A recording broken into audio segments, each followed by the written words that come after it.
I mean, the people here are so different but so similar to us. And I go to a synagogue and to pray with them, like on Rosh Hashanah or something, or on Shabbat. And at the same time that some of the tunes are very different, the Hebrew's the same, so I can read along with the prayers. And then some of the tunes are just exactly how I learned them. So we're not so different. The way that the people act here, I feel, is very different, though, because they're so much more community-oriented, I think, in general, than perhaps we are in the United States. We're also community-oriented, but it's in a different way. Like if someone was to come to our house for Shabbat, usually it would, they sit down and we have a nice dinner and then you say goodbye at the end and the people go home. Whereas here, I've gone to someone's house not even having showered yet because there was no time in the day because we were out visiting the old and the sick for the entire day. I've never met this family before, and I go completely dirty and they say, take a shower, here's some clothes, sit down, and we finish dinner and it's not goodbye, it's do you want to stay over tonight? Well, yes. Throughout my tours outside India, wherever there has been an opportunity, I've had speaking engagements where I tell them about Jews. First of all, it's the first reaction, the gut feeling is, oh, we didn't know there were Jews in India. And then when they actually hear what we are doing, they're a bit of amazed.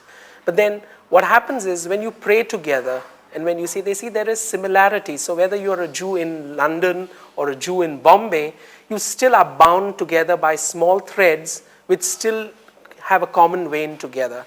So I mean, though maybe because we are different in our skin color or things like that, we still have some common heritage to share. We still have the Torah which binds us together. And that's universal, whether you're a Jew in America, in Europe, in Africa, or in Asia. And I think that brings us together. And I think many Jews are now wanting, especially from America and Europe, to come and know more about the Jews. That's why you have so many trips paid by many of the foreign Jews who want to learn a little more now that they know there are Jews in India and want to share in their culture and tradition. So it's a very healthy give and take. And I think the more the Indian Jews are put in the media and focused, I think there will be more interest amongst others. And I think many of them would like to see how we exist as Jews in a totally non-Jewish environment which surrounds us. As I said, India has to be saluted for its tolerant society. And this is one country where we've never had any discrimination. We are proud to be living as Jews and as Indians as well. The Bene Israel people are the Zebulun tribe. Now, if you see, Prophet Elijah was one of the prophets from the tribe of Zebulun. So maybe that affinity is there because he was from their own tribe. And they retained it because they had no other, when they came over here, they didn't have really anything connected with Judaism.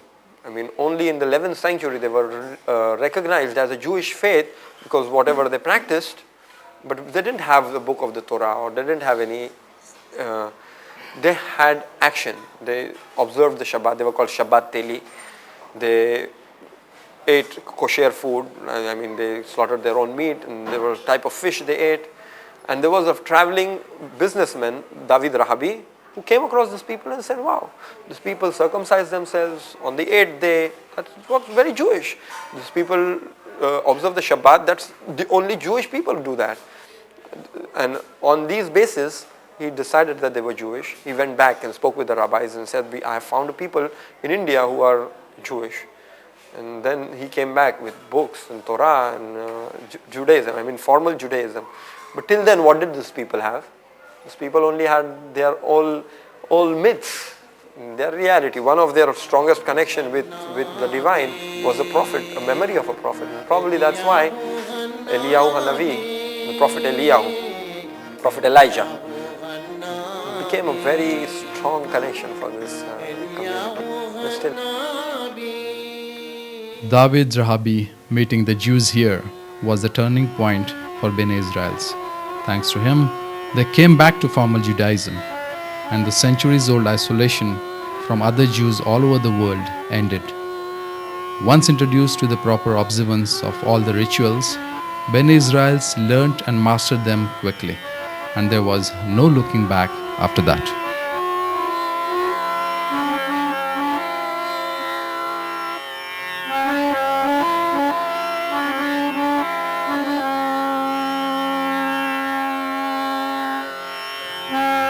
We are standing in the sukkah which has been erected out of the synagogue, and in the sukkah you will find it's a remembrance, Feast of Tabernacles. It is a remembrance of how our Jews wandered out of Egypt for 40 years, wandering, building like these huts.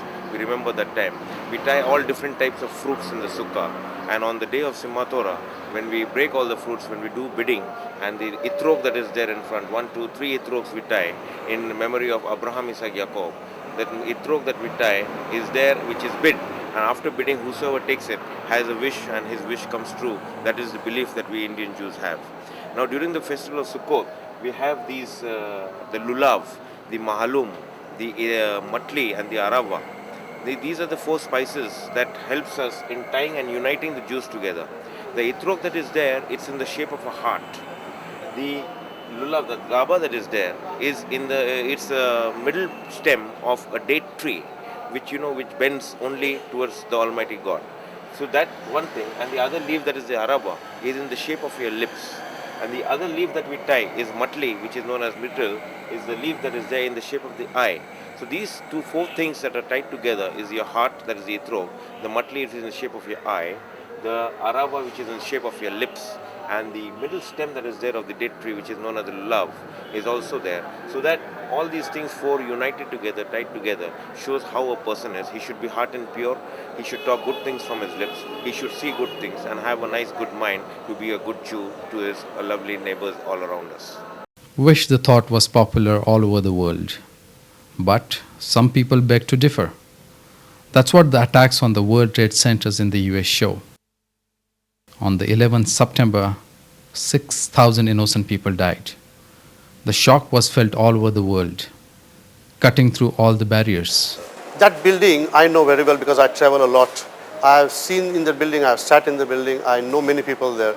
This building is mostly occupied by the Jewish businessmen, Jewish financiers. And you know the Jews of the United States are holding a major portion as far as the finance is concerned, as well as the business are concerned.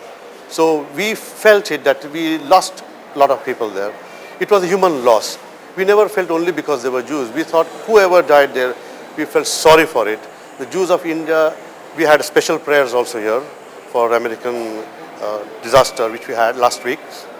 We prayed for every soul which was lost, and every soul for us is important. Agreed and consented to preside over today's interfaith meeting. We welcome him and we honor him with our presence. First time in the history of this synagogue, an interfaith meet was organized. Priests from all faiths joined hands and prayed for world peace.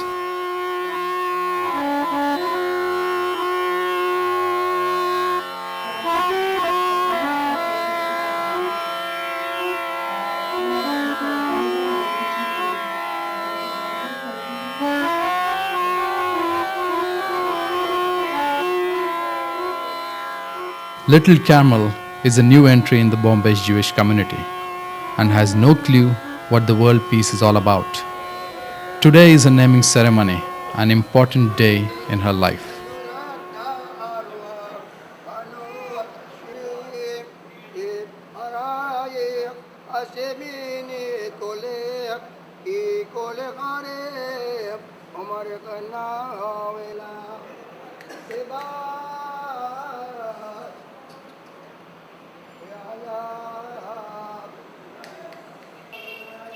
Osher, another baby girl, can't wait for her turn.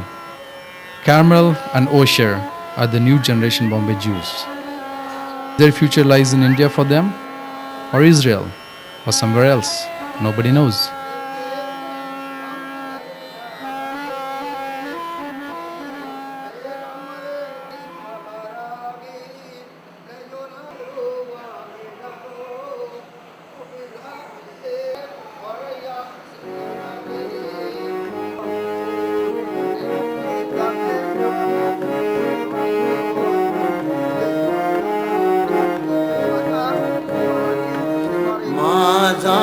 Yosef tekhila kar poni tari sanga ho. New members bring life, and the old ones leave this world for their journey beyond, leaving behind invaluable culture and heritage. Kaya gati zali tyala Yosef ala mahu kote 17 varsha se hote baal rahe sanitya sarvagal mahu beti lamalamul kaya. The community may be dwindling, but the spirits are very high. The Bombay Jews' motto is, as long as Bombay exists, there will be Jews in town. Amen.